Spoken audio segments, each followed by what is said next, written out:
So what went wrong that caused the 1947 single-engined V-tail Beechcraft 35 Bonanza to fall from the sky? Our chief meteorologist, Randy Brock, is here to talk about that. He, of course, has the background to tell us about the weather conditions that night, but can also speak to his experience as a pilot. Yeah. So, Randy, can you take us back to that night? Yeah, in this one, it's multifaceted, of course. The weather was not good right there, but there were some conflicts in it, too. So we'll start with who the pilot was. The pilot was Roger Arthur Peterson. He was 21 years old, and you might think that's very young, but you can get your pilot's license at 17, which he did. Got his private pilot's license at 17. He got his commercial license less than a year before the accident occurred, and he was also working on his instrument rating, and that's critical right there too. He did have the hours put in. He was getting there to get his instrument rating, but didn't have it quite yet. He had passed his written exam, and he was told, I'm going to get into it just a little bit more on how much he had flown. He had more than 700 total flight hours. 128 hours were in a Beechcraft Bonanza. That's a lot. Now, in perspective, I have 80 total. Wow. Completely total. After I got my pilot's license, I really haven't flown since I was 19 years old, but that was in the Cessna. Now, he flew a lot of hours in the Beechcraft Bonanza. He was not instrument rated. He was really close. He had 52 hours of instrument experience and had passed the written exam. As I'd mentioned, he was also a flight instructor. So he wasn't new to this. But here's a kicker, too. That Beechcraft Bonanza had a Sperry F3 attitude indicator. Take a look at this. It displays in reverse with the sky at the bottom and the ground at the top. Those are obsolete anymore. Now, modern attitude indicators, and most at that time, were reverse of that, showing the sky at top and the ground at the bottom. So that was also one of the issues, too. He got into that, and he was not used to that attitude indicator. Yeah, so when you would fly that and you would pitch up, meaning you'd pull back on the yoke and the nose of the plane would go up, it would show reverse. It would show like you were pointing toward the ground, especially if you weren't used to that instrument. Another thing regarding the weather, Peterson contacted the air traffic communication station 3 times prior to the flight.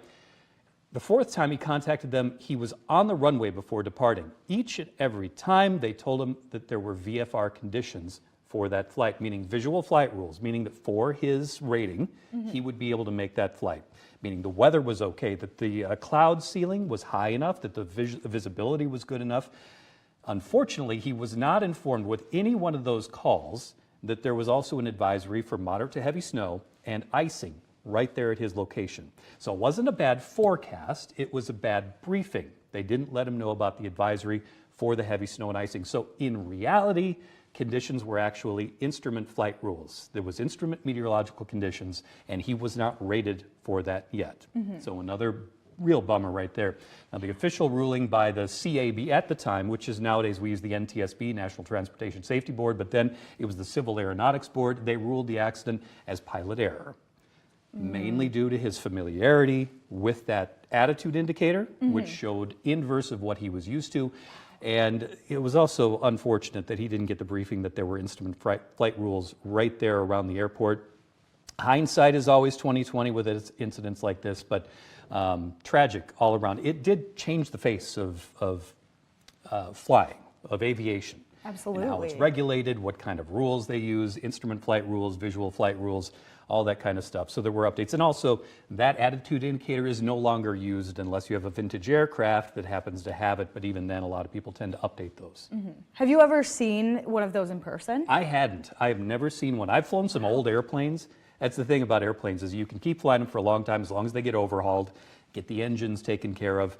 Some of them were old, but yeah, it was back in the 90s when I flew, so we still didn't have GPS or anything like that, but everything was more updated at the time. Yeah, wow. What a tragedy, and how cool to look back on what happened and have all this extra knowledge about it. Right, yeah, and they did a lot of really good research and then some methodical changes in the whole industry after that incident. Absolutely.